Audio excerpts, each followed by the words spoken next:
Welcome to this lecture series in general topology.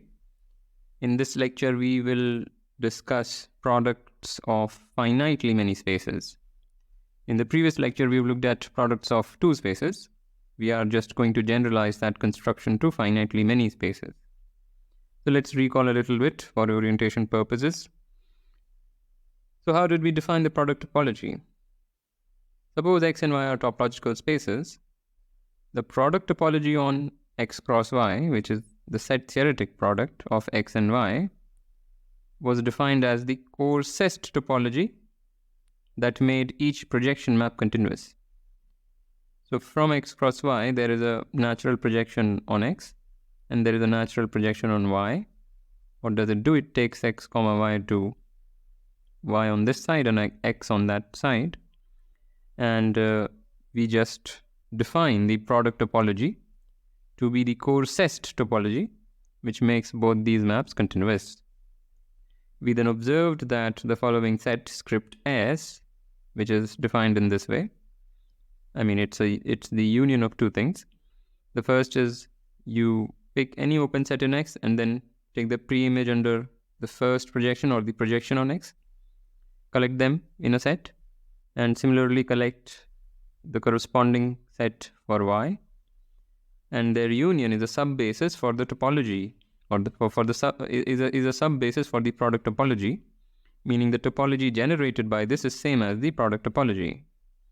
We also saw that, or it is immediate from this observation itself, that all the sets of this form together constitute a basis for the topology on X cross Y, or for the product topology. So whenever we don't mention anything and we just take the product of two spaces, we will implicitly assume that it has been endowed with the product topology, unless we explicitly mention that it has some other topology. Okay, then we discussed the universal property of the product. So what did it say? It said that suppose we have a topological space Z and we have a continuous map going from Z to X and a continuous map going from Z to Y. Then we showed essentially that there is a unique continuous map going into X cross Y, which makes this diagram commute.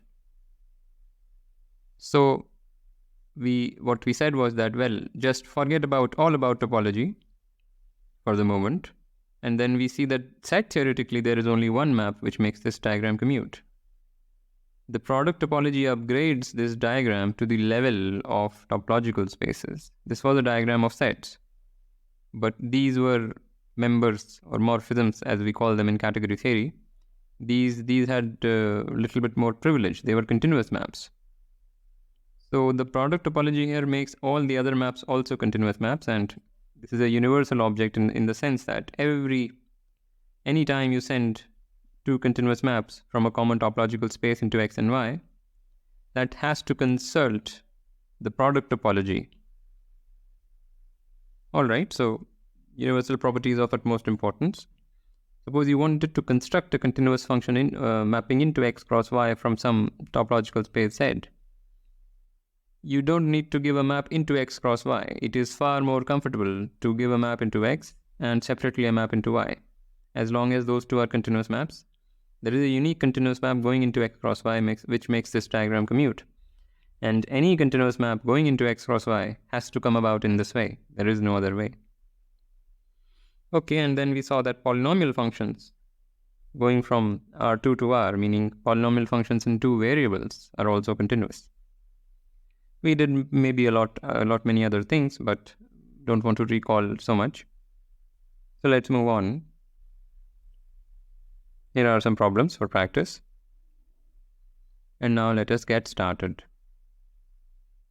So first order of business is to define the topology on the product of finitely many spaces. Suppose we have n topological spaces. N is, of course, a natural number here. Define capital X as the product of all of them. So a typical element in capital X will look like a tuple of this sort, right? x1 is in capital X1, dot dot dot, xn is in capital Xn, so on. So now we want to endow this with a topology. These were topological spaces, so each of them came in with their own topologies. We want to define a topology here in a meaningful way. And we'll just extend the construction that we saw for the product of two spaces. So we define the product topology on X as the coarsest topology on X cross Y, on X, such that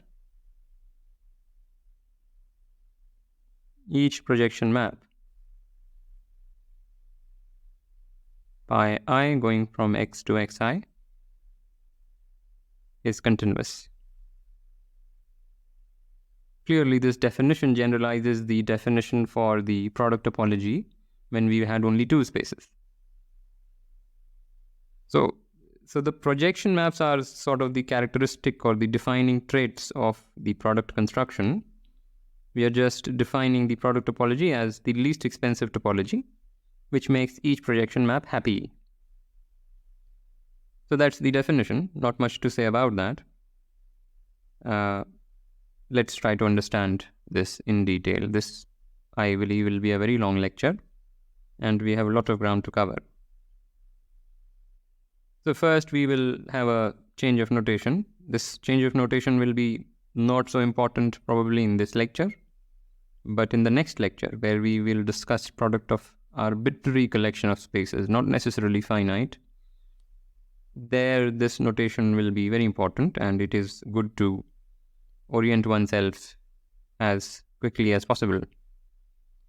So F be a finite set, and we have a collection of topological spaces indexed by the set F, right?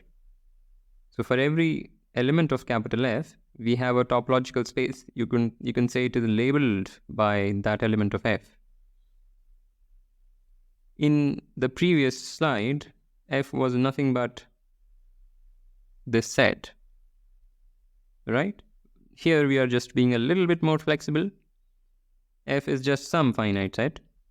The danger with F being this particular set is that this comes with a natural order. There is an ordering here, and that can fool us into thinking that the product topology has something to do with the ordering on the set F. It doesn't. So we have a collection of topological spaces indexed by the set F. Then we write first a set theoretic remark. So we write this to denote the product of all the X alphas. Some people also make a big X instead of this pi, but I think pi is a more standard notation for depicting or denoting products. So this is the notation for the product, but let us give it a formal definition also. So it's a set theoretic thing that I'm doing. Right now we are not really doing any topology, it's just a set theoretic thing.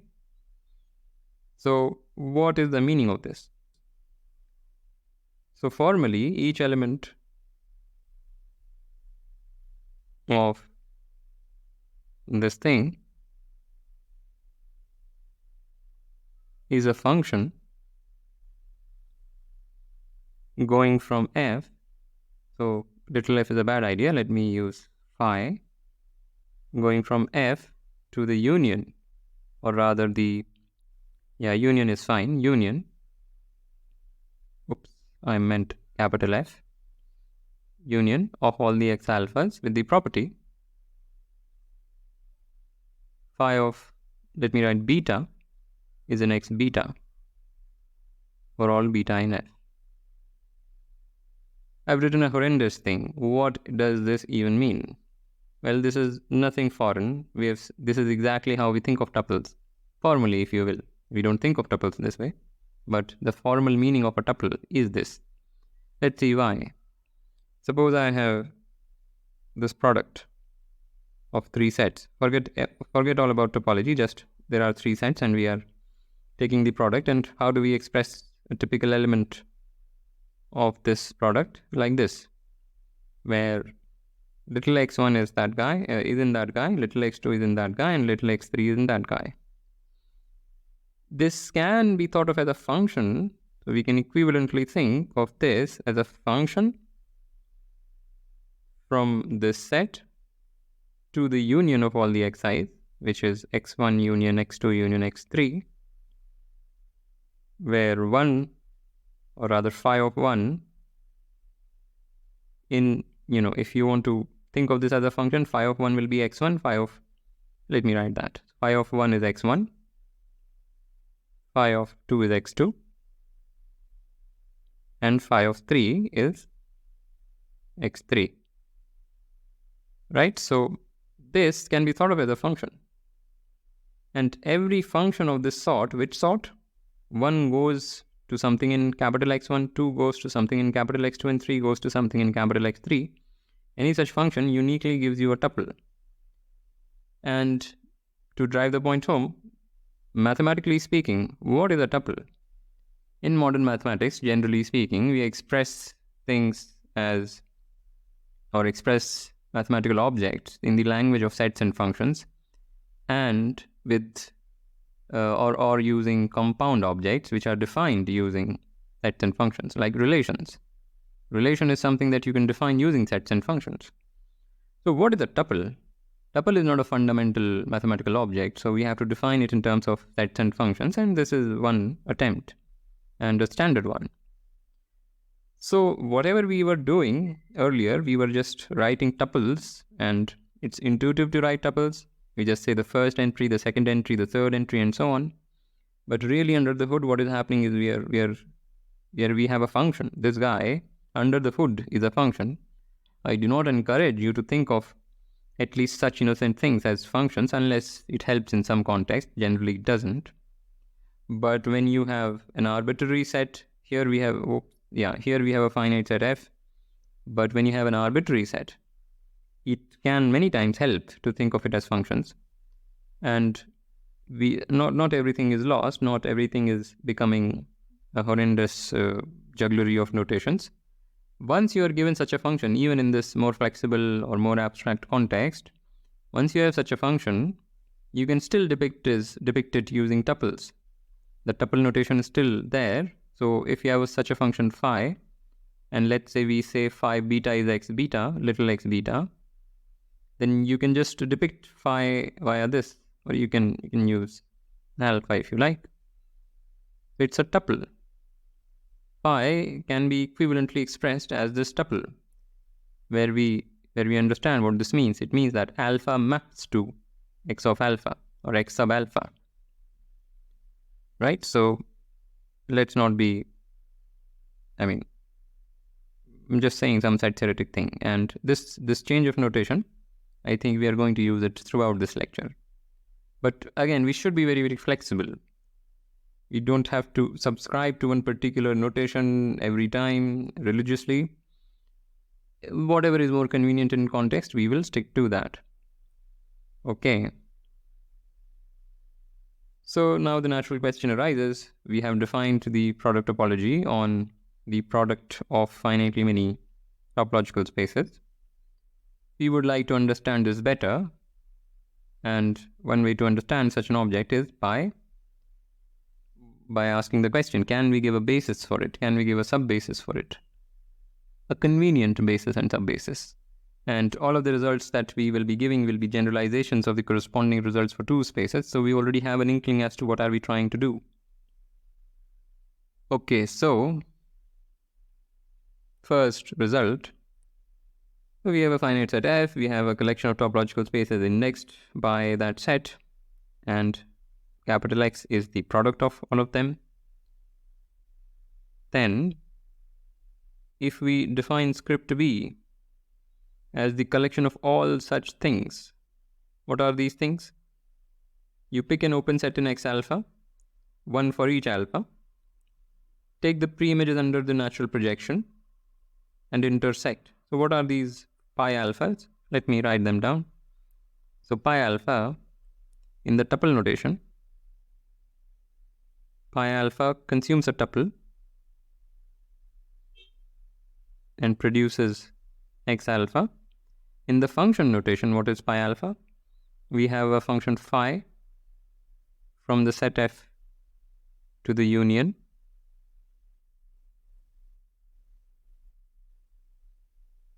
with the property that alpha maps inside. So if you pick alpha here, it will go inside x alpha. That's the property of phi. What is pi alpha of phi? Phi is now an element of the product. So what is pi alpha of phi?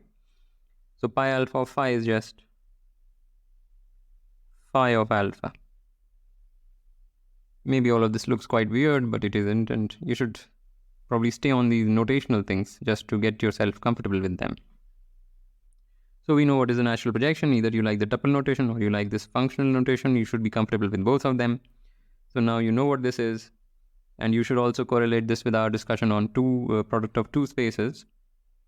Okay, so all such things, if you collect in a box or in a set, we claim is the thing is a basis for the product topology on the set theoretic product. Okay. So let's give a proof. The first thing to notice is that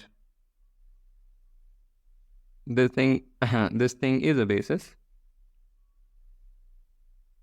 So this is an exercise for you if you don't see it immediately. Okay. Then also each element of B is open in the product topology. Why is that? Well, under the product topology, in particular, every pi alpha is continuous. The product topology was defined so that at least every pi alpha is continuous. It was the coarsest such topology. Therefore, each of these are open. Pre-images of open sets under continuous functions are open. And therefore, their intersection is open because the intersection of finitely many things is open. F is a finite set, remember. So this is an open set under the product topology. So at the very least, every basis element is an open set in the product topology. And now suppose, so now what do we need to do? We need to say that every open set here is the union of such things. Once we do that, we will have shown that the product topology is generated by this basis.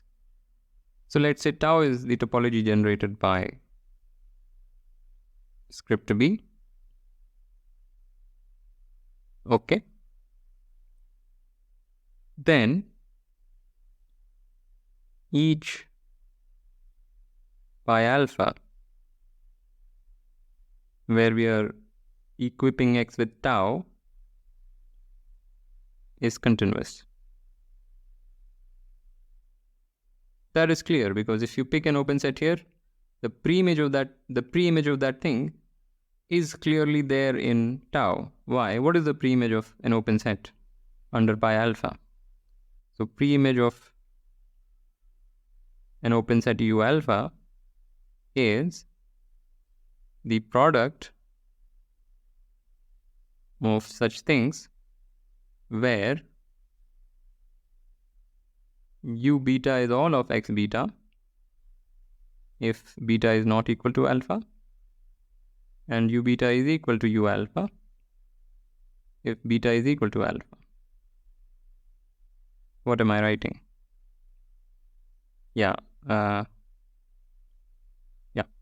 So this thing is quite a trivial thing, but I'm writing it. So the pre-image of U alpha, where U alpha is an open set in X alpha, is this set, right? Just make sure you understand this. And every such thing is of course there in script B and hence in tau. So each pi alpha is continuous and therefore thus tau is finer than the product topology, right? All hodgepodge. Therefore tau is finer than the product topology because the product topology was the coarsest topology which made each pi alpha continuous. The topology generated by this basis makes each pi alpha continuous, and hence we have this. But by this remark that each basis element is open in the product topology, we also know that tau is coarser than the product topology, right? Every element here is already open in the product topology, so tau is also coarser than the product topology, and therefore tau is actually equal to the product topology because the reverse has already been shown. So that's the proof. It's more or less semantics, and we have done this kind of thing in the previous lecture also, but I wanted to give full details. Okay. So here is an exercise. You have a finite set, you have a bunch of topological spaces indexed by the finite set, you have the product set, and then for each beta in the set F, you define S beta as that. And we discussed what this means. So here I meant to write pi inverse. Sorry about that. The pre-image. So sorry. I meant to write the pre-image here, not the image. That was anyway meaningless. So I'm sure I've confused a lot of people, but what can I do now? Okay, so here we are defining script as beta. For each beta, we are defining script as beta as the set, and the meaning of this was here if you need that. So we want to show that this, or the exercise asks you to show that this union is a sub-basis for the product topology on X. So we have given a basis. Here you're required to give a sub-basis. You're required to show that this is a sub-basis.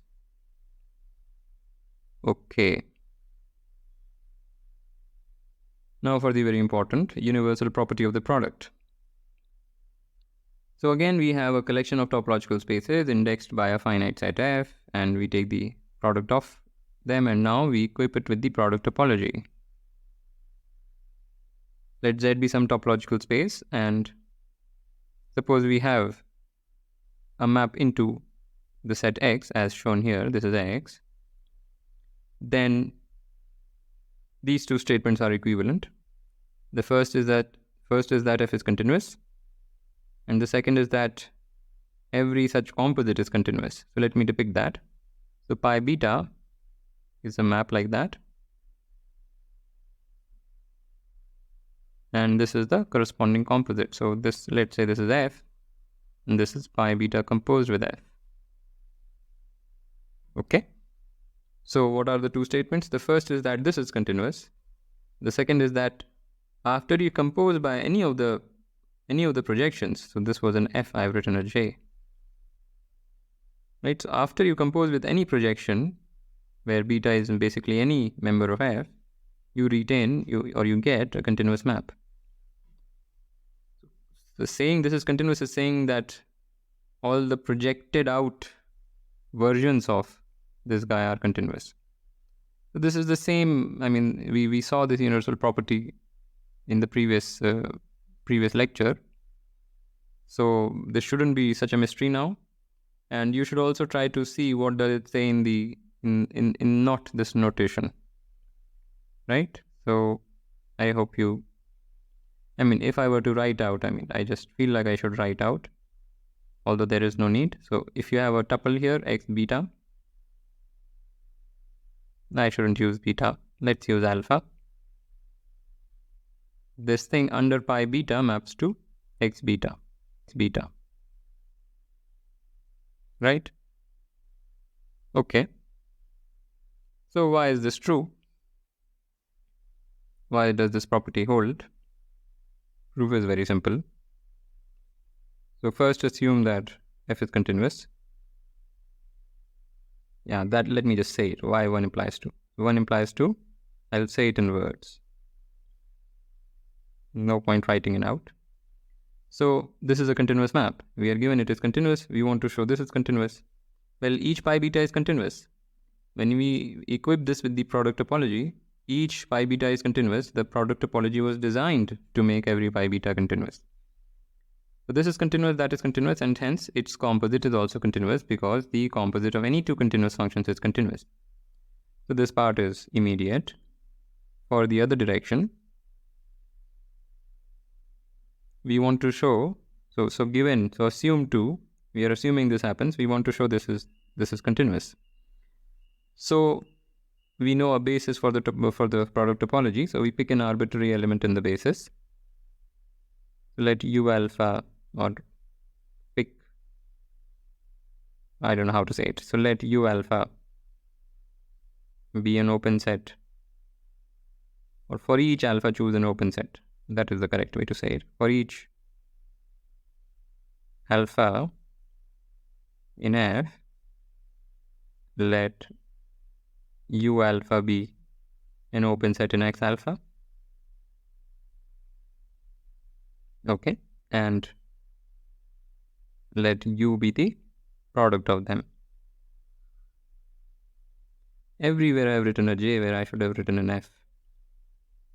So I apologize. This notational problems are arising for a particular reason, but I can only apologize for such discrepancies. There was a J written over here, but I should have written an F. So okay, so let U be equal to that product. So every basis element looks like that. So this is basically, all I'm saying is pick an arbitrary element in the basis that we saw in the previous slide. It suffices to show that the pre-image of this is open. Okay, so let me write that. Suffices to show, or want to show. Want to show that this is open. But what is this pre-image? This pre-image is nothing but, let me expand it out. So, but Z is in this pre-image if and only if f of Z is in U, which happens if and only if pi alpha of f of Z is in U alpha for each alpha, which happens if and only if pi alpha composed with f of Z is in U alpha for each alpha. Okay, which happens if and only if Z is in this pre-image for each alpha, and I am running out of space,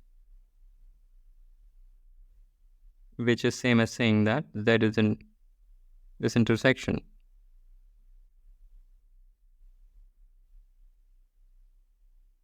Right? So what does it say? It says that Z is here if and only if Z is here, which means this thing is equal to that thing. So the conclusion from all this jugglery is that this is equal to this intersection. It was just a set theoretical exercise, but I did it because we have introduced this new notation which we might not be comfortable with yet. Okay, so we have that. And now by our assumption that 2 holds, this is open. U alpha was open in X alpha. So therefore this is also, this is open in Z because this is a continuous map by assumption. And hence the intersection of finitely many things is also open. So pre-image of U is open, and that is what we wanted to do. Yeah, so that proves that these two things are equivalent. But the message that this is carrying is that suppose you wanted to throw a continuous map here, or suppose you have a map into the product and you want to show that it is continuous.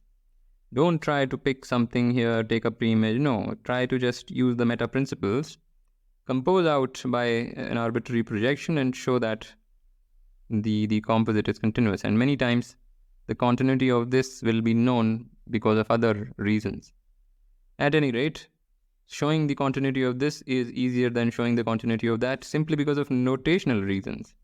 Here the description is not or in many situations, it's going to be unpalatable. Even though the proof is very, very simple, even though this equivalence is a very simple deduction, in practice, it is of paramount importance to apply this, even though this is a simple statement. Okay. Another way to look at the universal property. So let this be a collection of topological spaces indexed by a finite set F. Again, the same hypothesis, and we have the product of all of them endowed with the product topology. We have a topological space Z and a map. For each alpha, a map going into X alpha such that it is continuous.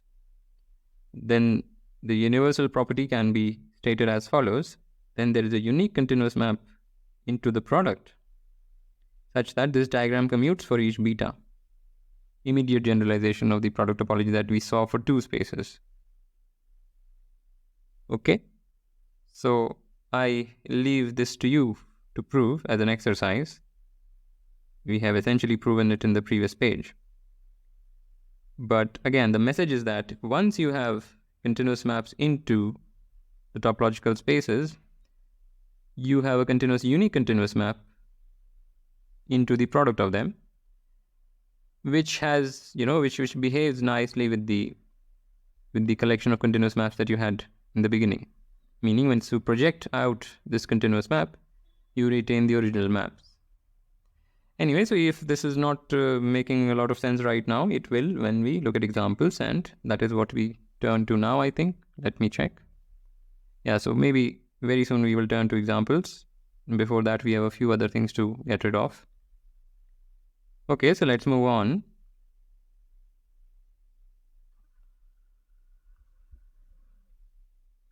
Okay, so we have to get rid of a very important thing, and then we can look at some concrete examples. I mean, this is also a very concrete example in some sense, so I could call it an example. Anyway, so pick a natural number n, and then we want to show that the product topology on Rn is same as the standard topology on Rn. So recall what was the standard topology on Rn. We defined it in a certain way. What we did was first we defined the d2 distance. So d2 of x comma y, where x and y are points in Rn, was defined as the square root of x1 minus y1 square plus ... up to xn minus yn square. Now, once we defined these things, we defined balls. So we could define balls of radius r around any point x in Rn. This was the collection of all the points y in Rn which are at a distance or d2 distance less than r from x. So that looked like, we drew a picture, it looked like that. And the collection of all the balls we showed forms a basis of sets. And the topology generated by this basis was defined as the standard topology on Rn. The notion of continuity was then just the simple generalization or the direct generalization of the epsilon delta criterion that we are used to in real analysis. Very importantly, we saw that the same topology can be arrived at by a different or at least two different notions of distances. One was the infinity distance and the other was the d1 distance. This d1 distance was given in exercises, but the infinity distance was defined as the maximum. Yeah, so d infinity of x comma y is or was defined as maximum amongst all such numbers. You take the difference or the absolute value of the differences of the values in each coordinate. So absolute value of x1 minus y1 ... absolute value of xn minus yn, and take the greatest of all of them. That was defined as the infinity distance. And the balls corresponding to these distances also formed a basis of sets on Rn, and the topology generated by these coincides with the topology generated by the balls coming from the d2 distance, and therefore there are other ways to look at this topology. And probably in this I think for this proof that the infinity distance will be more useful, but let me also recall the d1 distance. The d1 of x comma y was defined as the sum of these absolute values. So it was defined like this. And the same story goes for d1. So there were at least 3 different ways to arrive at the same topology on Rn, and that topology was termed as the standard topology on Rn. Now we are saying there is a 4th way of looking at that same topology, and that 4th way is the product construction. So there is another way to now kind of have a relationship with the standard topology, and we will re-arrive at it later further using other constructions. So the standard topology is recurring and is actually very central. Okay, so first things first we develop a notation. So let tau s denote the standard topology on Rn, and let tau p denote the product topology. Okay, we want to show that tau p and tau s are equal. Okay. So first of all, let us see. So clearly, each projection map by I from Rn to R, and here when I say Rn, I mean the equipped with the standard topology. This projection, what does it do? It takes a tuple and outputs the ith coordinate. This is continuous under the standard topology. So I mean, I just need to write that this is continuous because I've already equipped Rn with the standard topology. So if this is not clear why pi is continuous under the standard topology, just take this as an exercise. Perhaps it will be more useful to use the d infinity distance here, but whatever distance you like can be used to prove it very easily. So every projection function is continuous under the standard topology, and hence the standard topology is finer than the product topology. The product topology was the coarsest topology for which each projection was continuous. The standard topology has that property too, and therefore the standard topology is finer. So the standard topology is finer.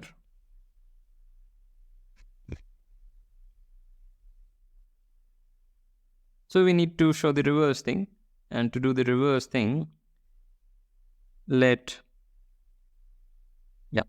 so we'll use the infinity notion of distance. So all we need to show is that, and maybe let us recall. So what was the basis corresponding to the infinity ball? It was all such things. I mean, I'm merely giving notations here. So this was the collection of all the infinity balls, meaning over all points of Rn, you pick a point of Rn and pick a real number. Then you pick the ball of radius r centered at x, and the ball is constructed using the infinity distance. Collection of all such balls was the basis, was a basis on Rn, and this generates the standard topology. Now, what was this guy? Let us also recall that.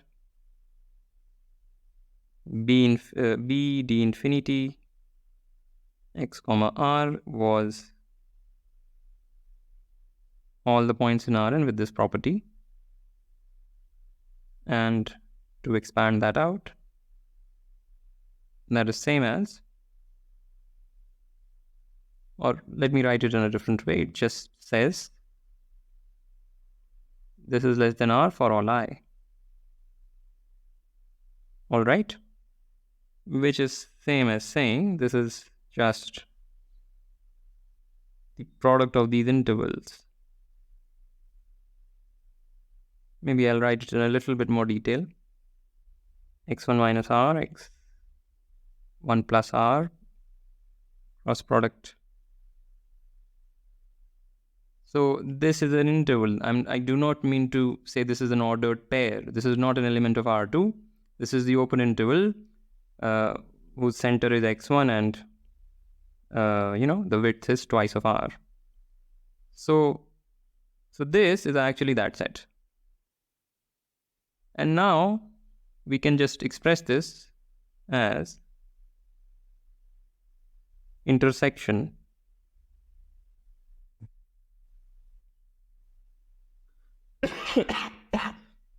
intersection of all these things. Very simple check. And therefore this guy, it looks so ugly. Therefore this guy is actually in tau p. Each of these guys are in tau p. Why? Because pi I is a continuous map under tau p. This is an open set in the real numbers. So this is open in tau p. And intersection of finitely many open things is open. So this is an open set in tau p. And therefore every such thing is there in tau p. And hence tau p is also finer than tau s. So I'm not writing all of that and just directly writing the conclusion. Tau p is finer than tau s, and now if we combine these two reductions, we see that our lemma has been proven. All right. So now for some concrete examples, we will employ the universal property to prove all of these things, or at least most of these things. And just give me 1 second. Yeah, so let's see. F is a map from this space to Rn. So what is this space? We know a topology on this, the standard topology, which we can also think of as the product topology. We have and we just discussed this. You can think of that as the product topology here, but it doesn't matter. This is a topological space. This is a topological space. So we can take the product of the two, and hence we get another topological space. So f is a function from this topological space to that topological space. Again, Rn with the standard topology. The definition is this. It just scales by lambda. Maybe I'll say this in a little bit more detail.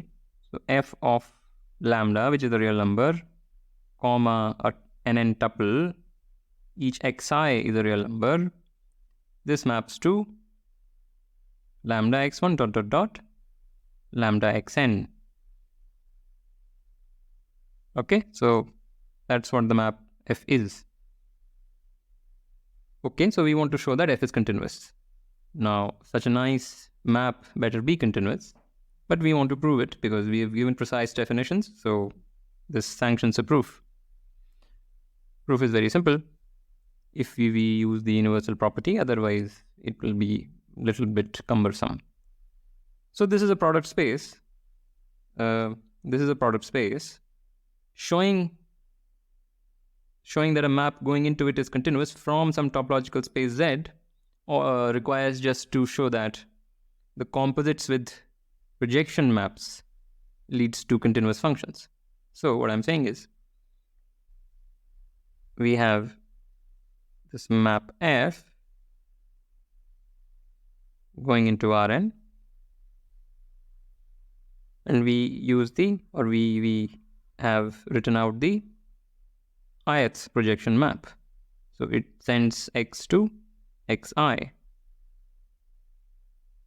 Okay. We want to show this composite is continuous, and that will finish the proof by the universal property. So, all right,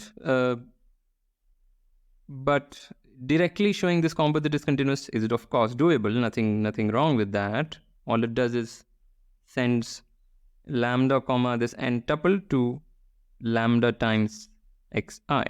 That's all that it is doing. But we can do a little bit. We can do just one thing to make our lives a lot easier. We will express this map as a composite of two other maps, which we will be very easily able to see the continuity of. So what maps? So this is going into R cross R, which is just R2, but I'll write it as R cross R. And what is this map? This is identity cross pi I. I'll explain. And this map is the product map. What is the product map? It takes A comma B to AB. And we have seen in the previous lecture that this map is continuous. Maybe in the previous to previous lecture, but somewhere we saw that this map is continuous. Fine, so this is a continuous map, we know it. And yeah, so we have shown that polynomial functions are continuous. Polynomial functions in two variables are continuous, so the product function is obviously continuous. And what about this guy? Is this a continuous map? Well, this is a map going into a product. So how do we show its continuity? We again project out. So you project out on the first part, the R part, but yeah, before that, what is this map? What do I mean by this notation? I just mean, maybe I'll write it down here, R cross Rn going into R cross R, and the map is identity cross pi I. What does that mean? It just means you take you take lambda comma x. Lambda is a real number, x is a tuple, to lambda comma xi. You apply identity to that and pi I to that. That's all that means. We want to show this is continuous. Once we do that, this will be the composite of two continuous maps. So yeah, just check that this is a commutative thing. What was this doing? This was taking lambda comma x to lambda xi. That's what it does. Just follow these two maps. What does this composite do? You start with lambda comma x, you become lambda comma xi, and then you product the two to become lambda xi. So this is a legitimate set theoretic diagram. We just wanted to show this is continuous because we said things about the universal property and so on. So that was our goal. This we know is continuous because polynomial functions are continuous. In particular, product map is therefore continuous. And now all that remains to show is that this is continuous. Okay, so I have separated that out. Now, this is a map going into a product space. So again, we will employ the universal property. So if we take the first projection, the projection on the first of these, what is this map? This is just the projection on the first coordinate of this product, right? Just project out onto this part. That's what that is. So that composite is clearly continuous. And the other composite, if we project out on the second coordinate, here, what is that map? So let's do that. So this, if we project out onto the second coordinate, call this, I don't want to call it pi, maybe, what to call it? Let's call it psi 2. We are projecting out on the second coordinate. Meaning what? It is taking x comma y to y, that map. So what is this guy? This guy takes lambda comma x to xi, that map. Right? So it is basically forgetting lambda. So this map, we know what this map is. It's taking lambda comma x to xi. This we can express as, first we project out to Rn and then we project the ith coordinate. So this, I don't know again the notation, what notation I should use. Let me just say proj. So this was a product space, product of two topological spaces, R and Rn. So there is the projection on the second space and then the ith coordinate projection. So this composite is nothing but that map. And therefore that map is continuous because the projection map, this is the product space. So the projection maps are continuous. So this in particular is a continuous map. And this is obviously continuous. This is the ith projection of this product space. So this is products all the way down. Right? We are just using the universal property many times. I mean, I'm just saying this in excruciating detail. In any textbook, if at all such a proof is given in this fashion, they will not write all these details. As you mature and as you become well versed in using these universal properties, You also wouldn't need so much details. I'm pretty sure you don't even need them now. I'm just wasting your time. All right, so let's go to our second example. So this time, we have a map from Rn cross Rn to Rn, and it sums the 2 points it takes. X and Y are, think of them as vectors in this vector space Rn. X is in Rn, Y is in Rn, so they are vectors in this vector space Rn, and we can of course add them. And if that is not convincing, then of course I'm assuming that you know linear algebra, at least basic linear algebra, so I'm pretty sure you know what this means. But to spell it out, what is this guy? This is x1 plus y1 in the first slot, x2 plus y2 in the second slot, and so on. So it's just slot-wise addition.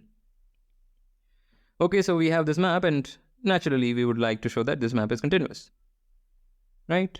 It's such a nice map, we would like to show it as continuous.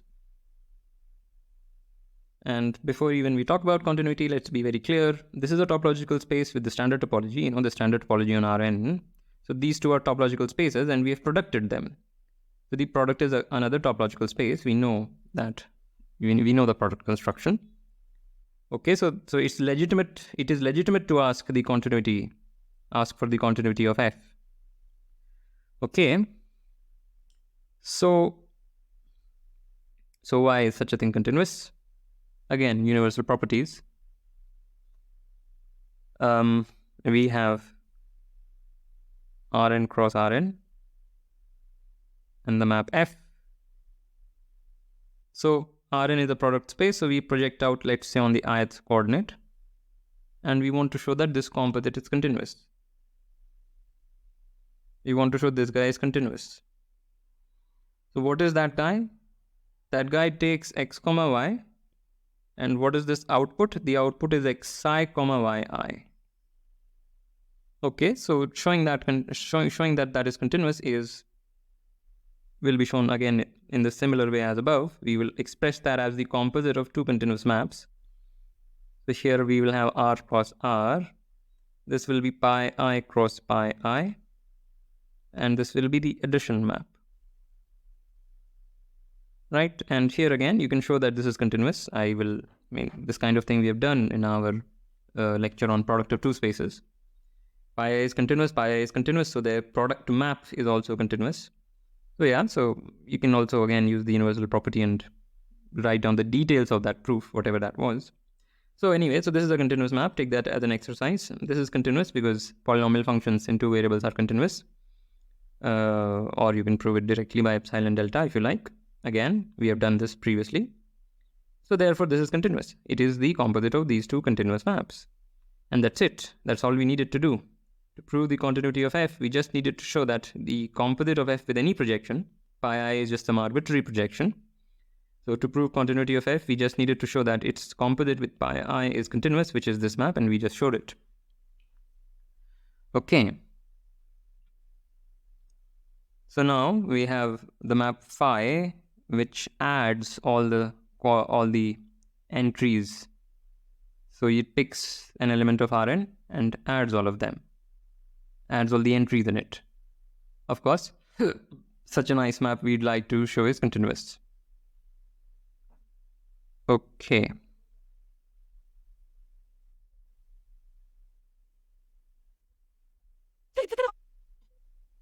So again, let me just prove it for n equals 3.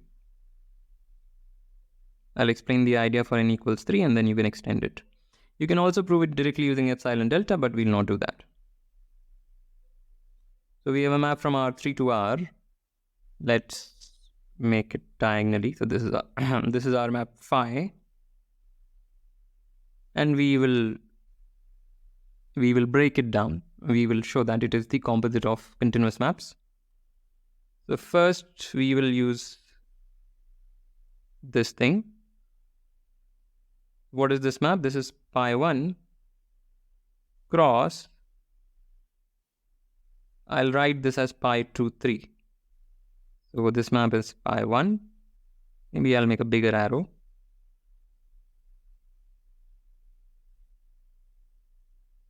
Now what are these notations? Pi 1 we know. What is pi 2, 3? Pi 2, 3 is this map. Takes a tuple 3 tuple and outputs x2, x3. And you can show that this is continuous, use the universal property, whatever. So fine, I'll leave the continuity of this as an exercise. Okay. And now here we will do R cross R. So this will be identity cross adding. Adding meaning adding the 2 coordinates. So x comma y will become x plus y, and whatever here remains unchanged. And finally, this will be another addition map. So if you come down and go here, you will see that you're actually just applying phi. This was x1, x2, x3. You became x1 comma x1 comma x2 plus x3.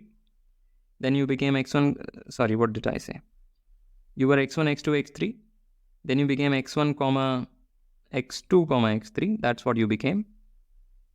Then when you came down, you became x1 comma x2 plus x3. And then when you applied the horizontal addition map, you became x1 plus x2 plus x3. So anyway, just check the commutativity of this diagram. No big deal. And each of them are continuous. So therefore, phi is continuous. And you can just do this reasoning over and over and prove it for Rn. If you really want to be very formal, apply mathematical induction. All right, so another example out of the way. Now, something more general than the one above, that if you have any linear functional on Rn, a linear map of this sort is just the same as a linear functional on Rn, if you know linear algebra, which I'm assuming you know that much. So we want to show that that is continuous. So the standard topology on Rn gels well with the linear algebra on Rn, and that's fantastic. Okay, so just to recall, I shouldn't be recalling such things, but just to recall what is meant by linearity of psi, it just means that it respects addition and it respects scaling. Okay, and that's all that I want to say about it. Note that the map above that we had is also a linear map. Okay, so we will use some linear algebra, some very basic linear algebra. So we know by basic linear algebra that there is a vector v such that psi of x is this inner product for all x. All right. So therefore, psi of x is this thing, v1 x1 up until vn xn. But of course, v1 and up to vn are the coordinates of v. So psi does look a lot like the phi here, except now that we have some decorations standing against each xi. Just like we showed phi is continuous, now as an exercise you can show that psi is continuous. All right. And now we show that every linear map from a Euclidean space to another is a continuous map. And this is immediate from the previous one, because again we use the universal property to show that T is continuous. We merely need to show that this composite is continuous, where we are projecting on the ith coordinate. So we just need to show that this composite is continuous, but this is already a linear map. Any projection map is a linear map. One can easily check. And hence the composite is also a linear map. And we just showed that such linear maps are continuous. So that's it. Every linear map is continuous. All right. Now for a little bit a theorem of a little bit of a different flavor, but still in the realm of linear algebra. So we have the standard inner product. I will recall, although, I don't think there is any need to. We already used this just one slide ago. So we have the standard inner product, and we want to show that it is a continuous function from this product space to the space of reals. Rn is a topological space, Rn is a topological space, we have producted them. So what is the standard inner product? Just wasting time.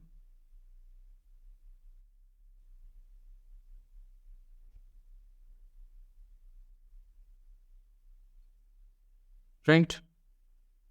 Perhaps I should have recalled this in the earlier slide, but I am doing it now. Okay, so we want to show that this guy is continuous. All right, so how do we do it? So we have this map Rn, we have this map from Rn cross Rn to R, right?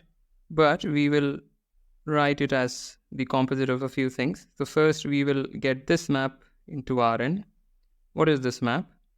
This map is taking x comma y to the following tuple.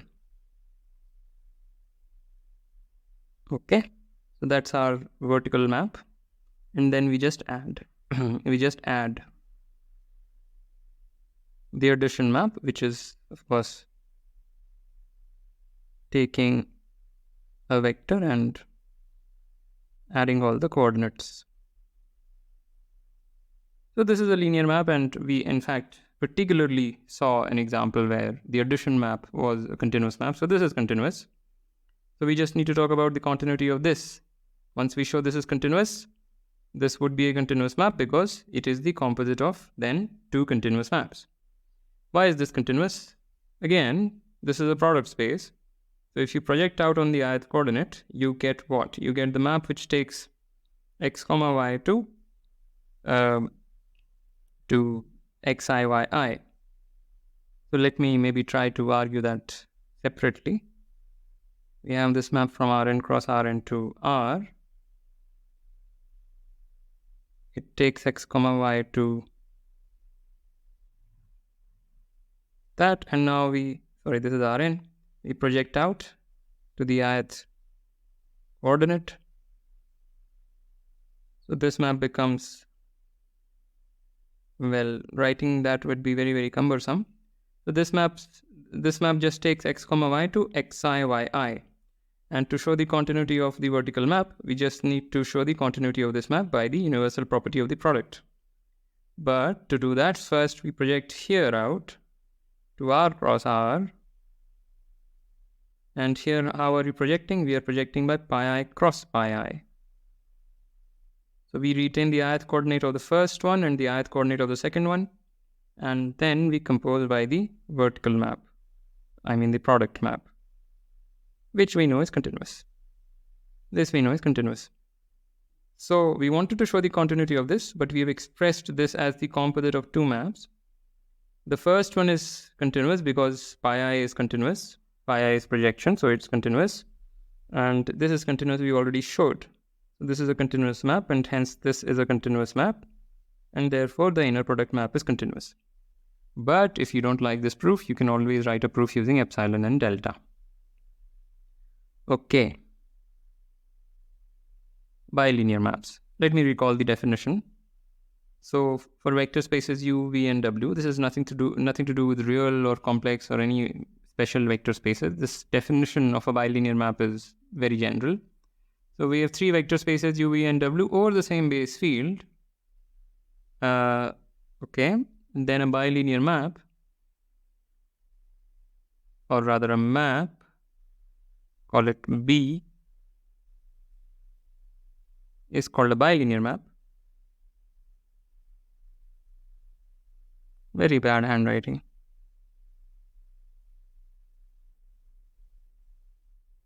If for all U in U, this map is linear And for all v in the space V, this map is linear. Where, what is this map? This map consumes a vector little v and outputs bu comma v. So you just, whatever you pick from here, you put that in the slot and you get the correct thing. So so that's the definition of a bilinear map. And now we want to show, I just recalled the definition. I'm assuming you know some linear algebra. So now we want to show that any bilinear map from this space, here I'm using different, I'm using the same ends, but you can easily formulate a result for the case when you have different powers. So B be a bilinear form. Such a thing is called a bilinear form, where the vector space you're mapping into is actually the base field. So a bilinear form is just a special kind of bilinear map. So we have a bilinear form on Rn, right? So a bilinear form on Rn by definition is just a bilinear map of this sort. So we pick a bilinear form on Rn and we want to show that it is continuous, but this lemma will help us do it. So this lemma is a purely linear algebraic lemma. It says that there is a unique linear map from Rn to Rn such that this equation holds. So you can realize any bilinear form by means of a linear map and using the standard inner product. The standard inner product is a bilinear form on Rn. So just the most simplest bilinear form, and all the linear maps together can recover any arbitrary bilinear form. The proof is very simple if you know your linear algebra. So the proof is this. We have the space of all the bilinear forms, which I will write as bil Rn for the purpose of this proof. This is the space of all the bilinear forms, and this itself is a vector space under usual or the most natural addition and scaling operations. This is a vector space of dimension n square. All right, so just using some linear algebra. And then we have the space of all endomorphisms on Rn, linear endomorphisms. So what is this? This space is the set of all the linear maps from Rn to Rn under usual scaling and addition operations. So this is also a vector space of dimension n square. So both these spaces are of the same dimension, and we'll throw a map here, call it capital Phi, which takes a linear endomorphism and outputs this particular bilinear form. What is Bt? Bt is defined as takes x comma y to this particular real number. And one can easily check that Bt is indeed a bilinear form. Okay, so we have such an association. The theorem merely is asking or is saying that the map capital Phi is a bijection. That's exactly what the lemma is saying. And to show that, first observe that Phi is a linear map. Both of these are vector spaces, so it is meaningful to ask whether or not Phi is linear, but it is linear, easily checked. And it is injective, that is also easily checked. So it's an injective linear map between two spaces of the same dimension, and hence it is a linear isomorphism, and hence in particular it is surjective. So that's it. And you just use this deduction to immediately recover this lemma. All right, and now as a consequence, we see that every bilinear form is continuous. Okay, why is that? So B is a bilinear form, so we know that there is a T. In fact, there is a unique T in the space of all linear maps from Rn to Rn, such that. So now, using this, call it a representation theorem, we can express, or the map B is basically this map, the composite of the following: identity cross T, and here is your standard inner product. this composite, this and that together, the composite is B. This is continuous because T is a linear map. Linear maps are continuous. Identity is obviously continuous. So this is continuous. And the inner product map we just discussed previously in a few slides earlier that it is also continuous. So B is the composite of two continuous maps and hence itself is continuous. Okay. And now generally, if we have a bilinear map from Rn cross Rn to Rk, then B is continuous. And here you can also change this power, but somehow when I was preparing, I did not pay attention. So anyway, so we want to show such a thing is continuous. And the same thing. Here you just project out to some coordinate, you get a bilinear form. And you know that bilinear forms are continuous and that's it. So this is a very simple corollary of the previous corollary. All right. Now here is an abstract example, which should have been perhaps given earlier, but anyway. So we have two collections of topological spaces indexed by a finite set F. Both of them are indexed by the same set F. And we are given a continuous map for each alpha between X alpha and Y alpha. For each alpha in F, there is a continuous map given to us. Then we can define a map, the product map, from the product of all the x's to the product of all the y's as defined as this when you operate it on an element of the product. Maybe you want to put another bracket because the tuple is an element and the function is operating on that tuple. What does it output? It outputs this tuple. Okay, nothing very interesting going on. That's the map. We have seen this map many times. This is the product thing. I mean, just in the previous example, we used something like that, where this was identity cross T. So it's the same kind of thing. Okay, and this we want to show is continuous. We have seen the two version of it, where F is a two element set that we have seen in the previous lecture. So here also you do the same thing. You project out. I mean, you want to show this is continuous. What do you do? You want to show this is continuous. Call this F. I will refer to this whole thing as little f. So you project out onto some beta. This is the projection on the beta coordinate. So we want to show this guy is this composite guy is continuous, but this composite guy is nothing but. Yeah, what is this composite guy? This composite guy takes this tuple to x beta, f of x beta, right? So that's the same as first you project out on the beta part, and by abuse of notation this will also be written as pi beta, and then you apply f beta.